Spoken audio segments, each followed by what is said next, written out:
안녕하세요 여러분. 오늘은 제가 일본 유학을 하면서 느낀 점을 솔직하게 말씀드려 보려고 합니다. 그래서 일본 유학을 고민 중이거나 궁금하신 분들께 조금이라도 도움이 됐으면 좋겠습니다. 지금 너무 어두워가지고 최대로 지금 밝게 한 건데 왜 이렇게 어두운가 몰라.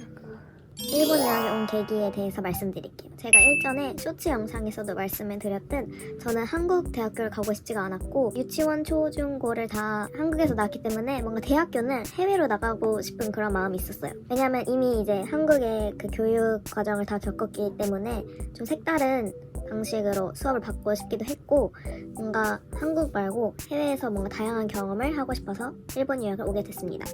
왜 일본이었느냐? 저는 사실 일본 드라마도 안 좋아하고 애니메이션, 막 J-pop 이런 걸 잘 몰라요. 근데 이제 왜 일본이느냐? 저희 어머니께서 일본을 엄청 좋아하셔서 어렸을 때부터 일본 여행을 진짜 많이 갔어요. 그래서 이제 뭔가 자연스럽게 일본으로 결정했습니다. 그래서 제가 이제 22학년도 입학이거든요. 그래서 지금 4학년인데 이제 22학년도에는 딱 코로나가 엄청 심할 시기였어요. 그러니까 입학하기 전년도인 21년도에 내가 이제 다음 해에 일본을 들어갈 수 있느냐 없느냐가 이제 가장 큰 문제였거든요. 이렇게 입학을 못하면은 난 진짜 어떻게 해야 되는 거지? 라는 생각을 했지만 다행히 이제 일주일 이상 격리를 한다는 조건 하에 유학생들의 입국이 풀려서 제가 입학할 때는 일본에 올 수 있게 되었습니다. 그래서 이제 제가 다니는 학교는 그 특별하게 유학생들이 듣는 일본어 수업이 있어요. 그래서 그게 3단계까지 있어서 그 수업을 다 통과해야지만 다른 전공 필수나 교양 수업을 들을 수 있어요. 그래서 그걸 이수하기 위해서 전 일본어 공부를 엄청 열심히 했고 지금은 N1도 있습니다. 일본 유학의 장점. 첫 번째는 일본어를 배울 수 있다. 정말 큰 장점으로 생각하는데요. 저는 일본어는 이제 드라마나 애니메이션을 통해서도 배울 수 있다고 저도 옛날부터 많이 들었는데 저는 이제 그걸 안 좋아하는데 일본어를 너무 배우고 싶었어요. 근데 이제 저는 공부를 너무 싫어해가지고 책에서 이렇게 공부하고 이런 거는 도저히 못하겠더라고요. 그냥 일본 유학하면 현지에서 일본어를 쓰니까 일본어도 당연히 이제 잘할 수 있게 되겠지라는 생각으로 오기도 했고 실제로 N1까지 딸 정도로 일본어 실력도 많이 늘었고 어디 가서 가끔 이제 간혹 이제 간단한 일상 대화를 할 때는 일본인이라고 오해받기도 할 정도로 일본어 실력이 많이 일취월장해졌습니다. 그래서 이게 정말 큰 장점이라고 생각을 하고 이제 두 번째는 한국도 국가장학금처럼 장학금이 많잖아요. 그래서 일본도 외국인을 대상으로 하는 장학금 제도가 엄청 많아요. 한국보다도 더 많다고 생각하거든요. 중복으로 받을 수 있는 장학금도 있어요. 그거를 잘 이렇게 찾아보고 신청하고 하면은 경제적인 부담 없이 학교를 다닐 수 있다. 가 저희 두 번째 장점입니다. 왜냐면 저도 지금 장학금으로 학교 다니고 있고 작년에도 이제 학교 장학금 외에 학외 장학금으로 하나를 더 받았고 올해도 학외 장학금을 받아서 전 학내 학외 장학금 둘 다 받고 있거든요. 그래서 이게 정말 이 경제적인 부담이 확 줄었습니다. 짱! 근데 세 번째는 친구들을 많이 사귈 수 있다. 다른 국적의 친구들도 사귈 수 있고 물론 일본인 친구들도 많이 사귈 수 있습니다. 네 번째는 시야가 넓어진다. 내가 만약 A는 B다 라고 생각을 했었어 지금까지. 근데 이제 내가 여기 일본에 와서 생활해보고 여러 가지 경험해보고 하니까 A가 곧 B인 것만은 아닌 거야. 그래서 A는 C도 될 수 있고 D도 될 수 있다. 약간 이런 생각이 넓어진 것 같아요. 이게 뭔가 예를 들긴 어려운데 내가 옛날에는 좀 한정적이게 생각을 했었더라면 지금은 근데 이런 문화가 있었기 때문에 뭐 이 나라 사람들은 이렇게 생각할 수도 있겠구나 라던가 이 나라의 이런 환경 때문에 이러한 특성이 있구나 약간 이런 식으로 약간 좀 예전에는 생각해보지 못했던 것들을 지금은 생각할 수 있게 된 것 같아요. 다음은 단점입니다. 앞에서 일본 유학의 장점에 대해 이야기했는데요. 유학생활의 단점은 사실 어느 나라든 비슷한 부분이 많아서 따로 깊이 다루지 않으려 해요. 그래서 이번엔 제가 실제로 일본에서 살면서 느낀 일본 사회 자체에 불편했던 점들을 중심으로 솔직하게 이야기해보겠습니다. 정말 제가 생각한 큰 단점에 대해서만 말씀드리도록 할게요. 일단 첫 번째, 제일 유명한 거죠. 아날로그.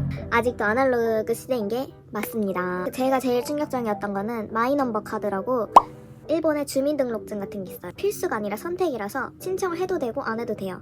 제가 일본 유학 초창기라서 아무것도 모르고 입주 신고를 했을 때 무슨 우편이 왔거든요. 마이넘버 카드 신청 어쩌고저쩌고 하면서 그걸 그냥 모르고 방치하다가 방정리를 할 때 버린 거예요. 그래서 그 나중에 이제 마이넘버 카드가 필요해서 발급하려고 이렇게 찾아봤는데 그 우편을 통해서 알고 보니 신청할 수 있는 거였고 그 우편이 없으면 구청까지 가서 직접 신청해야 된다는 거예요. 그래서 큰맘 먹고 정말 큰맘 먹고 신청하러 갔어요. 뭐 이렇게 기입해 오라고 해가지고 냈는데 그때 저는 이제 바로 받을 수 있는 건 줄 알았거든요.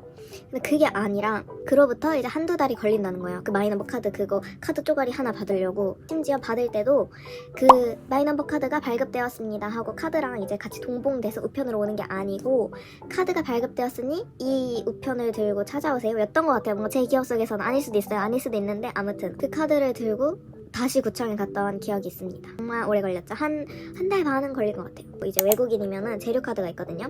그거를 이제 유효기간 안에 갱신을 해야 돼요. 근데 이제 갱신을 하러 갔을 때 무조건 그 오픈런을 하지 않으면은 2시간 이상 기다려야 되는 건 기본이고 신청을 했는데 이제 그게 발급이 언제 되냐? 한 달 뒤. 한 달 뒤에 받을 수 있어요. 그 재료카드 갱신된 거를. 그래서 한 달 뒤에 또 그 출입국 관리사무소까지 가가지고 또 2시간 기다려서 재료카드를 받아야 됩니다. 정말 복잡하죠. 두 번째, 교통비. 제가 지금 정기권을 쓰고 있는데요. 3달에 3만 원. 그러니까 한 달에 2만 원. 너무 비싸.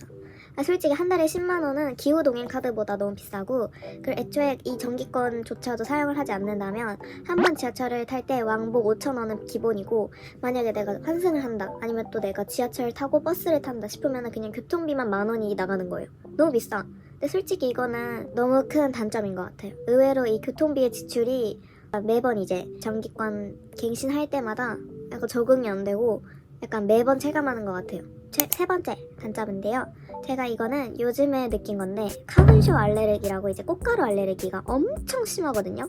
일본에 이제 1, 2년 차는 괜찮았거든요. 근데 이제 3학년 때부터 봄 시즌만 되면 코가 막 이렇게 막 콧물 엄청 나오고 목 엄청 따끔따끔하고 이러는 거예요. 알고 보니까 카군쇼라는 거예요.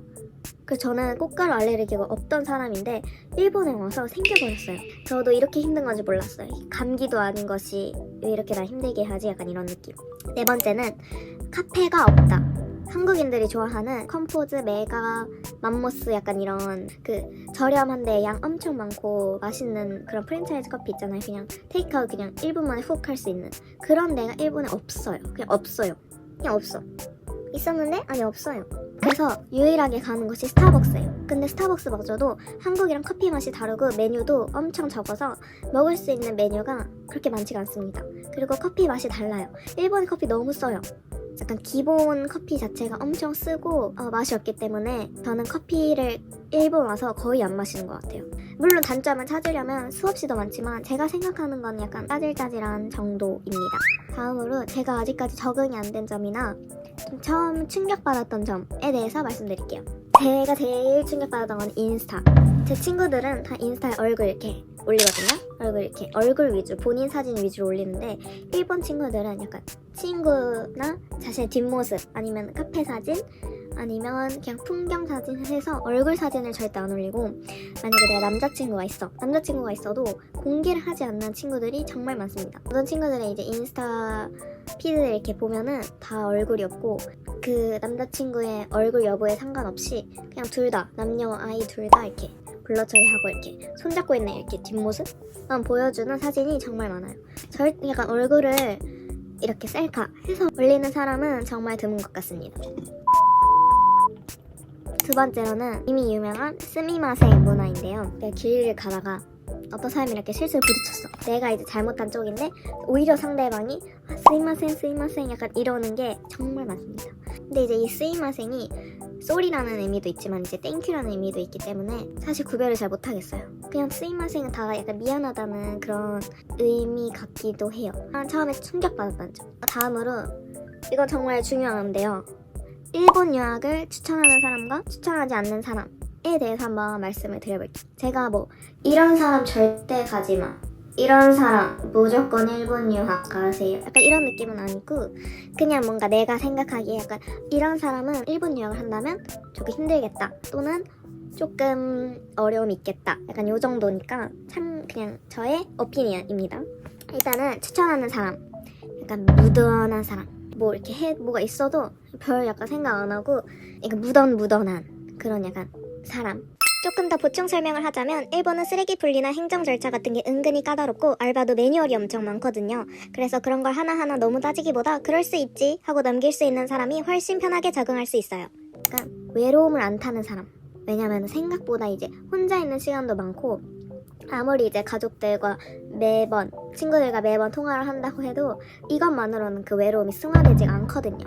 그래서 외로움을 많이 타는 사람은 힘들겠다, 약간 뭔가 조금 어렵겠다 라고 생각을 했습니다. 그래서 세 번째 추천하는 사람은 일본 유학에 로망이 없는 사람입니다.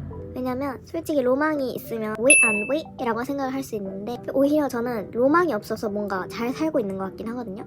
저는 아까도 말씀드렸다시피 애니메이션도 안 보고 드라마도 안 보고 J-팝도 잘 모르다 보니까 일본 문화는 알지만 그냥 그렇구나 하는 마음으로 왔는데 오히려 아무 생각 없이 오는 편이 조금 더 오래 버틸 수 있는 힘이 되지 않나. 그 다음에는 제가 유학 중 가장 힘들었던 점 뭐냐면요, 아플 때 나를 돌볼 사람이 나밖에 없으니까 그거 너무 힘들긴 해요. 어쩔 수 없어. 근데 어쩔 수 없지만 힘들었다. 그게 진짜 제일 서럽고 뭔가 내가 왜 아파야 돼? 약간 이런 느낌. 내가 왜 아파야 되는데 나 혼자인데 약간 이런 느낌이 들어서 그게 정말 힘들어요. 일본 유학을 하면 일본어가 느는가에 대해서 말씀드릴게요. 일본어가 늡니다. 네, 늘어요. 왜냐 아무래도 이제 일단 일본에 산다는 것 자체가 일본어가 주 언어인 생활에 놓이게 되는 거잖아요. 그러니까 나는 그래서 더 이상 이제 한국어를 쓰면 안 돼 라는 생각을 가지고 어느 상황에서든 일본어가 이렇게 나올 정도로 항상 내 뭔가 이 두뇌를 대기시켜놔야 돼요. 그러니까 항상 생각하고 일본어로 무조건 말해야 되는 그런 생활관에 놓이게 되니까 저는 당연히 늘 수밖에 없다고 생각을 해요. 이거는 이제 본인 하기 나름이기 때문에 저는 무조건 는다고 생각합니다. 저도 일본어를 아예 모르는 채로 일본 유학을 왔었고 한 3-4개월쯤부터는 제가 하고 싶은 말을 문장으로 말할 수 있게 됐던 것 같아요. 그리고 N1도 땄고 그래서 충분히 할 수 있다고 생각합니다. 그래서 일본 유학 꿀팁, JLPT 공부하기. 솔직히 JLPT가 정말 큽니다. 왜냐면 내가 알바를 하거나 어디에 가서 너 일본어는 어느 정도 샤베레마스까? 이렇게 물어보면은 그냥 일상 대화 할 수 있는 수준이에요 라고 말하는 것보다 JLPT는 에와 못데마스 약간 이런 식으로 말하는 게 확 와닿고 이 아이 잘하는 아이구나 라고 해서 오히려 더 메리트가 됩니다. JLPT나 일본어 공부는 하고 오는 게 정말 좋을 것 같습니다. 이제 대학생이시라면 서클이나 부카츠가 있을 텐데 저는 들어가는 걸 무조건 추천드립니다. 저는 안 들어가 있긴 하지만 약간 생각해보면은 부카츠나 이제 서클에 들어가면 친구들도 많이 사귈 수 있고 뭔가 일본의 그런 찐 문화를 제가 체험해볼 수 있어서 부담 없이 친구 사귀기 좋은 것 같아요. 장학금을 노리자. 장학금은 정말 받으셔야 됩니다. 장학금 때문에 인생의 질이 달라져요. 그리고 어떤 재단이냐에 따라서 내가 얻을 수 있는 혜택이나 내가 만날 수 있는 사람들이나 이런 게 또 달라지기 때문에 장학금도 꼭 신청해보는 걸 추천드립니다. 그래서 일본 유학 추천하느냐 추천 안 하느냐, 저는 추천합니다. 왜냐면 솔직히 저는 이렇게 그러니까 가까운 나라고 언어나 문화나 이렇게 좀 비슷한 점이 많은 국가인데도 불구하고 다른 뭔가 가치관, 생각이 있다는 것도 약간 여기 와서 깨닫게 됐고, 그러니까 언어도 그렇지만 혼자서 약간 살아가는 법을 제일 잘 배운 것 같습니다. 어떤 일이든 이렇게 도전해보는 것도 중요하다고 느꼈기도 했고요. 그래서 만약에 일본 유학을 고민 중이시라면 저는 한번 경험해보는 걸 추천드립니다. 뭐든 해보지 않으면 모른다는 말이 있잖아요. 뭔가 나를 알아가는 시간이 될 수도 있고 여러 가지적으로 내가 성장할 수 있는 기회라고 생각을 해서 저는 무조건 추천드립니다. 오늘 좀 간단하지 않게 이렇게 영상을 찍어봤는데요. 너무 오랜만에 한국어를 써가지고 약간 이상할 수도 있는데 재밌게 봐주셨으면 좋겠습니다. 그리고 제 영상은 그냥 저희 개인적인 의견이기 때문에 참고만 해주시고 궁금한 점은 댓글 부탁드리겠습니다. 오늘 영상은 여기까지입니다. 감사합니다.